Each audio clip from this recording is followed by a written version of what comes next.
Carolina, southeastern Randolph County and central North Carolina, until 1 a.m. Eastern Daylight Time.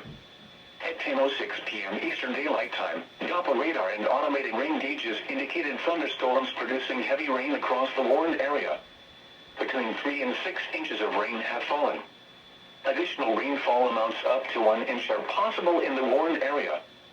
Flash flooding is ongoing. Hazard: flash flooding caused by thunderstorms. Source: radar and automated gauges. Impact: flash flooding of small creeks and streams, urban areas, highways, streets and underpasses, as well as other poor drainage and low-lying areas. Some locations that will experience flash flooding include Troy, Bisco, Robbins, Star, Gander, High Falls, Eagle Springs, Steeds, Seven Lakes, Harper's Crossroads and Hasty. Turn around, don't drown when encountering flooded roads. Most flood deaths occur in vehicles. Be especially cautious at night when it is harder to recognize the dangers of flooding. Be aware of your surroundings and do not drive on flooded roads.